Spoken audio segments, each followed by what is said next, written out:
Olá, meu nome é Júnior Geraldo dos Santos, eu sou aluno da FATEC da Zona Leste e eu vou apresentar um tema sobre recursividade, sobre a minha aula de PO, Programação Orientada a Objetos. Primeiramente, o que é recursividade? Bom, quando falamos em recursividade, isso assusta um pouco as pessoas que são iniciantes na programação, aquelas que estão começando a codificar agora. Não é um bicho de 7 cabeças, não é muito complicado. Mas, assim, se não for bem explicado, realmente confunde a cabeça de qualquer pessoa. E é por isso que hoje eu estou aqui dando essa videoaula de como utilizar a recursividade. Bom, eu vou explicar um pouco também a parte de teoria e também um pouco na implementação, ou seja, eu vou pegar um determinado modelo de recursividade e eu vou aplicar em uma IDE, no caso seria o Eclipse. Eu vou mostrar para vocês como que funciona em Java a recursividade.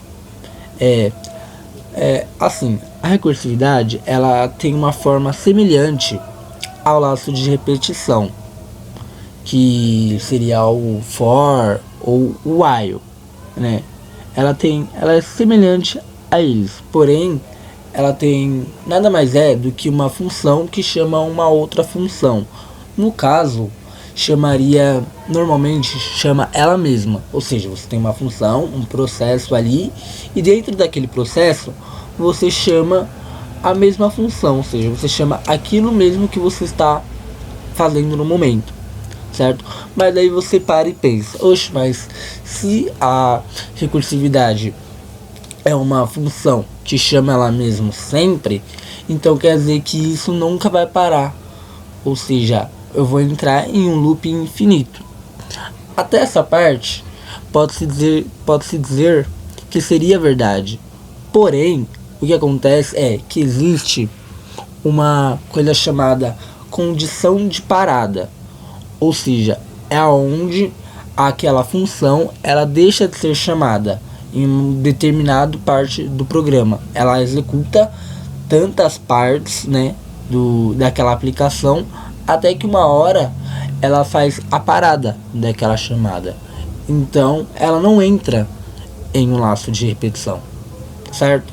Eu vou explicar isso mais adiante na hora da codificação. Agora, a segunda questão. Lembrando que aqui na parte da recursividade em si, ela é como se fosse uma pilha também. Você tem que ter uma noção que ela é uma pilha de estrutura de dados. Em pilha, pode-se dizer assim que o último que entra, ele é o primeiro a sair. Ou seja, por exemplo, tem diversos conteúdos ali dentro daquela função.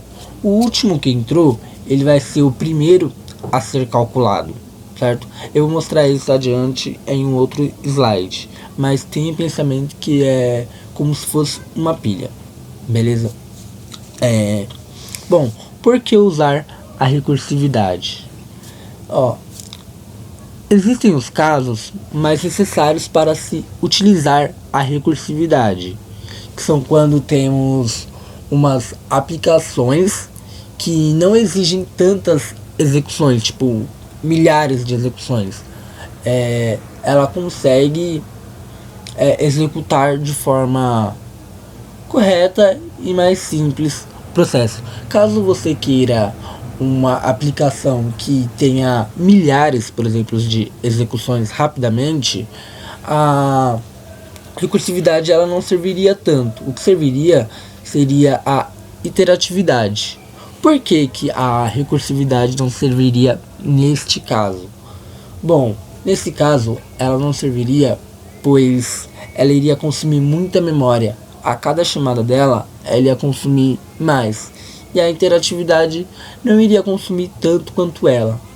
Ou seja, mas então para que utilizar a recursividade, A recursividade, é que nem eu tinha dito, caso você tenha uma aplicação que não tenha muitas execuções, você pode utilizar ela sim, é até melhor, Porque o código ele vai ficar mais simples e vai dar um design melhor pro código, né?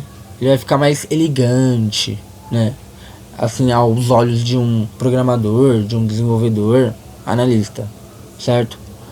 E assim, a interatividade seria realmente melhor para os casos com maior execução, por exemplo, milhares de execuções. Com certeza a interatividade é melhor do que ela, porque ela vai enchendo, a cada chamada que você está fazendo, ela vai enchendo a memória. E nesse caso, ela não seria boa, compreendem? Mas casos pequenos, com aplicações menores, ela sim se sairia super bem para isso. E um exemplo disso seria, por exemplo, um fatorial, é um exemplo bom de se dar uma recursividade, o Fibonacci, esses exercícios assim, essas, né, coisas assim que seriam boas de demonstração de recursividade. Bom, aqui, recursão direta e indireta. O que seria cada uma delas? Recursão direta é quando você faz a chamada da função ela mesma. É igual o que eu tinha explicado. Você tem uma função e faz a chamada dela mesma que tenha uma condição de parada, correto? E aí a recursão indireta, essa aqui, é quando você tem uma função, certo? E aí você faz todo o procedimento que tem que ser feito, todo ou a metade, uma parte do procedimento que tem que ser feito, tanto faz. E aí, sei lá, no meio daquela função, daquele conteúdo, né, daquele processamento, você tem uma outra chamada da função. Porém, não é a mesma função, é outra função, certo? Então você está fazendo um processo, você chama a função que aí vai fazer outro processo e assim por diante. Aí nessa outra função você faz uma chamada de uma outra função também, que aí vai fazer um outro tipo de processo e assim sucessivamente. Essa é chamada de recursão indireta, a qual você faz a chamada de uma função dentro de uma chamada, só que não é a mesma função, beleza? E aí, como funciona a recursividade? Bom, aqui eu tenho um exemplo típico de como funciona a recursividade do próximo slide. Aqui, por exemplo, um exemplo típico é o fatorial. O que seria o fatorial, né? Não sei se vocês sabem o que é o fatorial. Fatorial é assim, por exemplo, fatorial de um número. Fatorial de 4, por exemplo, é o 4 multiplicado pelo 3, multiplicado pelo 2, multiplicado pelo 1 e multiplicado pelo 0. O 0 a gente sabe que, pela matemática em si, o fatorial de 0, ele é 1, certo? Então, no caso, um fatorial seria um número menos os seus um número multiplicado pelos seus antecessores, correto? Que nem aqui, 4, aí depois o 3, aí depois o 1, o 2, depois o 1, depois o 0, ou seja, ele vai diminuindo a cada processo, a cada execução, certo? E aí, você coloca isso dentro de uma pilha. Lembra que eu falei guardar a palavra pilha? Então, é como se fosse aqui, por exemplo. Aqui tem o fatorial de 4, certo? Você guarda dentro de uma pilha. Aí depois tem o fatorial de 3. Aí 2, 1 e 0. O 0, ele no caso, ele estaria no topo, certo? E aí o que aconteceria? Quando chega no topo, você tem que... Como que ele é o último a entrar, né, nessa pilha, ele é o primeiro a sair. Ou seja, qual será executado primeiro? O 0. Ó, como mostra o exemplo a seguir. Aqui, por exemplo, ó, o 0, fatorial de 0 é 1, certo? Você executou. Depois do 0, o penúltimo que foi entrado, né, foi o 1, fatorial de 1. Então ele vai ser o segundo a ser calculado. Fatorial de 1, né, multiplicado pelo fatorial de 0, que é 1, vai ser 1 multiplicado por 1 é igual a 1. Beleza. Aí depois ele sobe para cá, ó. vai pro 2. Ele sempre vai fazendo assim, ó. Você tem que olhar, que nem tá aqui, ó, nessa notinha. Lembre-se que a leitura é de baixo para cima. Ou seja, você vai olhar daqui para cá, ó, onde está indo o mouse, certo? Do 0 pro 1, 2, 3, assim sucessivamente. Por exemplo, aqui, continuando, né? Fatorial de 2 multiplicado por 1, né? Dá 2. Certo? Aí fatorial de 3 é o 3 multiplicado pelo fatorial de 2. O fatorial de 2 é 2. Então, 3 multiplicado por 2 dá 6, certo? O fatorial de 4, aí você vem pra cá. O fatorial de 4, ele é multiplicado pelo fatorial de 3, né? O valor de 4 é o 4 multiplicado pelo fatorial de 3, que no caso é 4 multiplicado por 6, que é o resultado do fatorial de 3, que aí no caso daria 24, certo?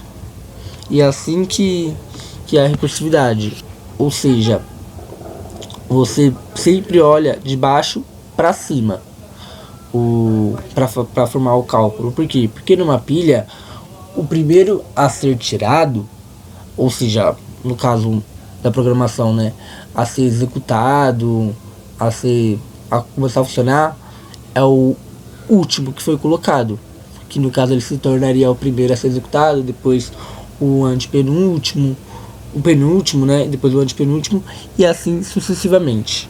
Agora eu vou mostrar um exemplo com código. Fazer um código de fatorial, basicamente igual o que está aqui, para vocês compreenderem. Beleza? Opa, peraí. Aqui, ó, eu tenho uma classe, criei uma classe chamada recur, que é de recursividade, e aqui eu tenho um método normal, certo? E aí, o que precisa para o fatorial? Bom, primeiramente eu preciso de um valor a ser calculado, certo? Por exemplo, 5, qual é o fatorial de 5? Né? Aí a gente tem que fazer 5 vezes 4, vezes 3, vezes 2, vezes 1, vezes 0, que no caso, o fatorial de 5, ele é 120. Então vamos lá.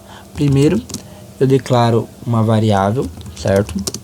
Int número igual a 5, que é o que eu quero calcular, beleza?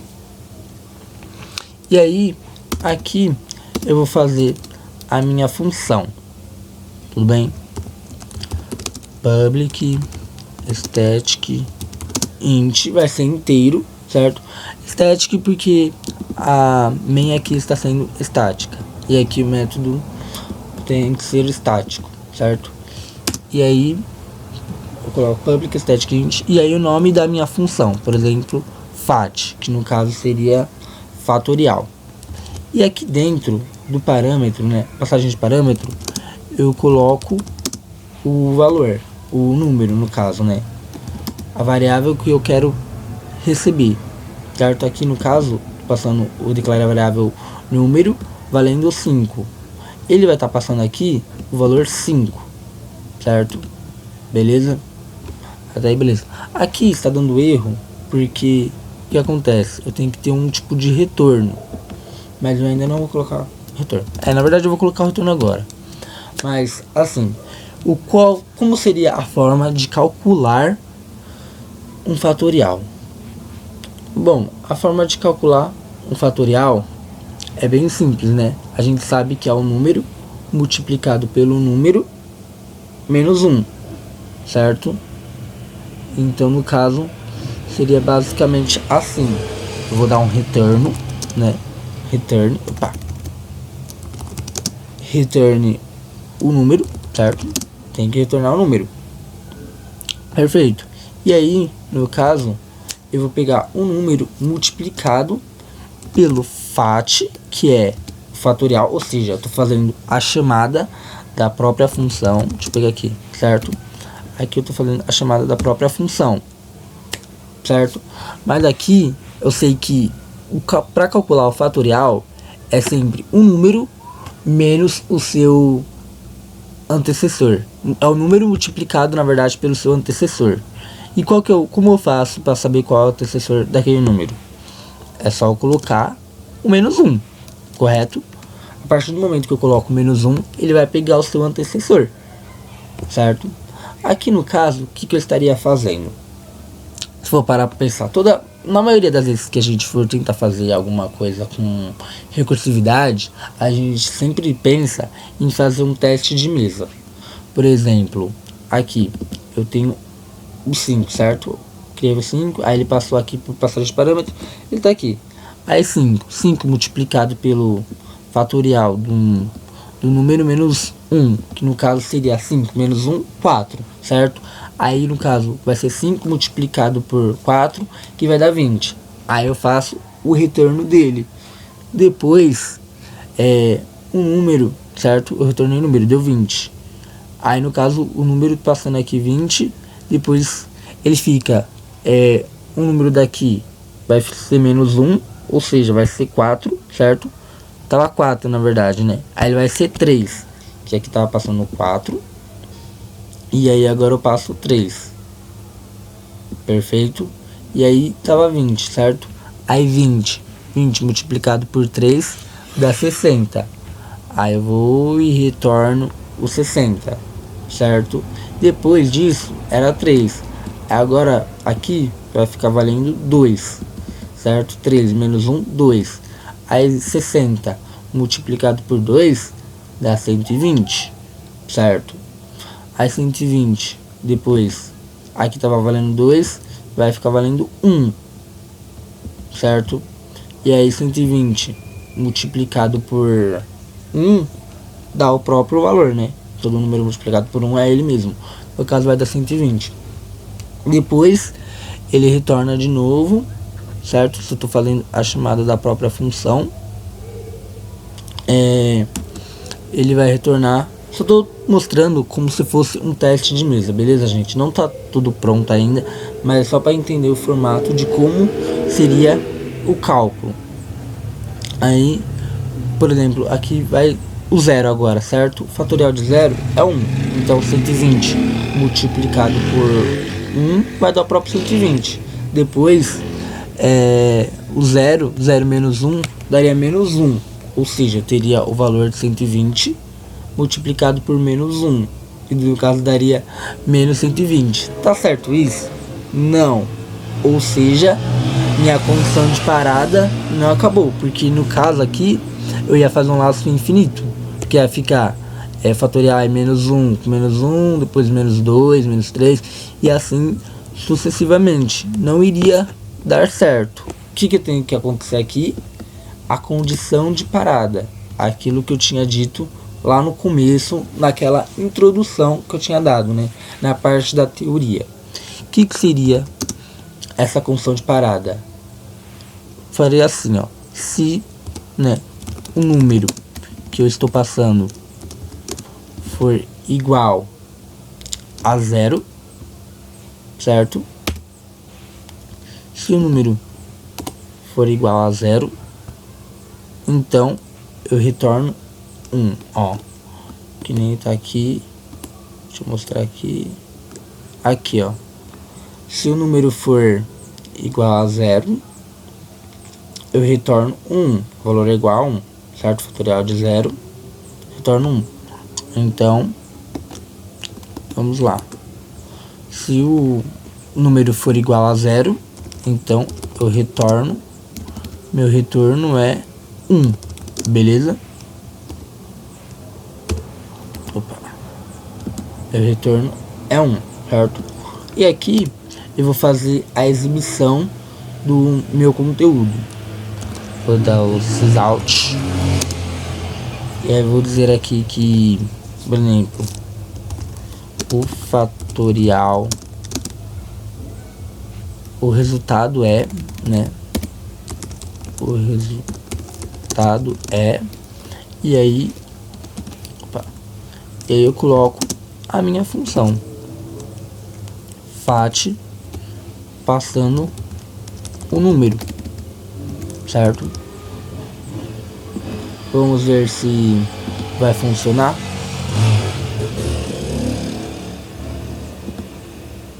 Aqui, ó, o resultado é 120, entendeu? Se eu, por exemplo, pegar o 4, jogar o 4 aqui, igual estava lá no exercício, no exemplo que foi dado.